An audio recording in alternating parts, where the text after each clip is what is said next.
Hey guys, so I get so many messages.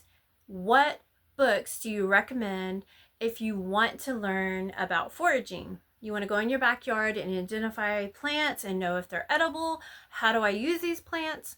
Well, I'm glad you asked. So I narrowed it down to 7 books. I know, right? 7 is a lot, but I couldn't help but talk about these books. So the first book I suggest is Botany in a Day. Basically, this plant book, it groups the plants into different families. So families like which plants, have these certain patterns, and it puts them in groups, and then it tells you the most common thing about that group. This book is great. Like, for example, patterns of the elm family. It'll have keywords, like it'll take keywords from each family. It'll say trees and shrubs with simple leaves, asymmetrical at the base. So it'll it takes the families and it puts the most common things of that family so that you can learn and you can start familiarizing yourself with each group. So this is a really, really good book. It has pretty good pictures. But I recommend this book a lot. It's by Thomas J. Epple, and I'm going to make this short. My last video was 12 minutes, so I deleted it. Sorry, I get really passionate and I talk, and I love to talk about plants. So, okay, all right, we're going to be short. That was just a minute. I'm doing good. Okay, the next set of books. Let's see, Edible Wild Plants. There's a volume 1. This is volume 1. It's Edible Wild Plants, Wild Foods from Dirt to Plate. And then this is volume 2, Edible Wild Plants, Wild Foods from Foraging to Feasting. This is John Callis, I believe.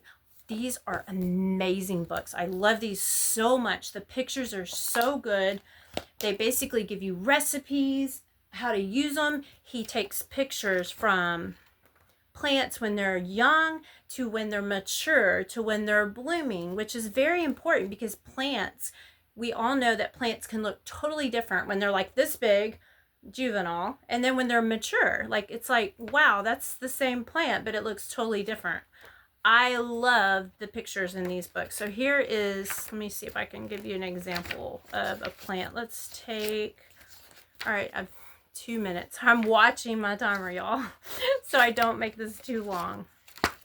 1 second. I was gonna pick a plant. Okay, so like yellow dock. Here's one. I've got a bunch of markers because I use these all the time. So here's a picture of mature yellow dock, curly dock. And see, literally has pictures when they're like seedlings as they start to grow, and such good pictures. The area where your plants are located, which is super helpful.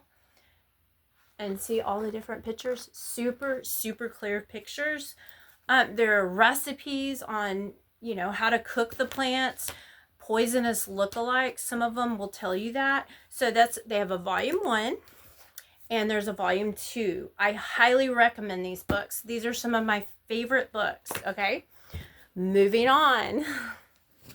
So the next one is Samuel Thayer. All of his books have been amazing. I have not been disappointed.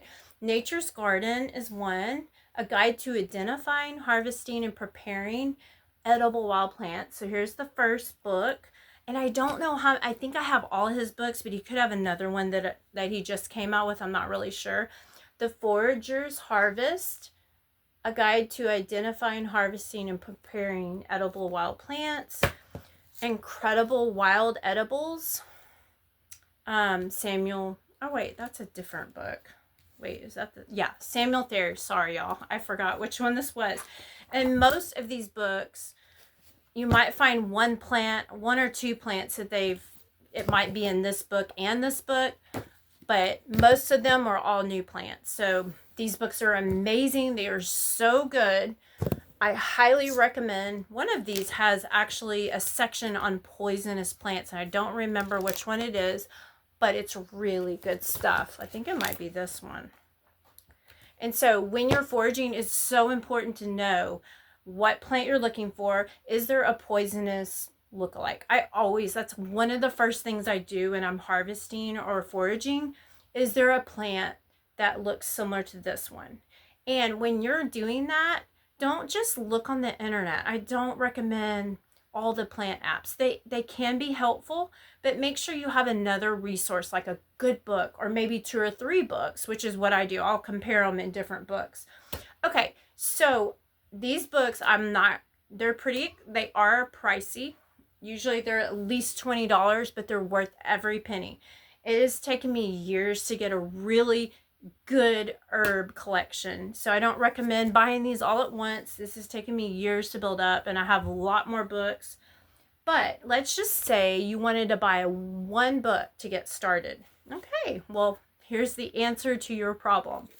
This is Samuel Thayer, and the one I just talked about. This is a field guide, and it's a really good field guide. So let's say you want one book. I would recommend buying this one, okay? It is, let's see how many pages. This one is like, not counting the index, it's like 718 pages. Lots of plants in here. And they're color-coded on different, different characteristics. Great pictures. Look at that. There's spiderwort. That's blooming right now in my yard. See? So really, really good book.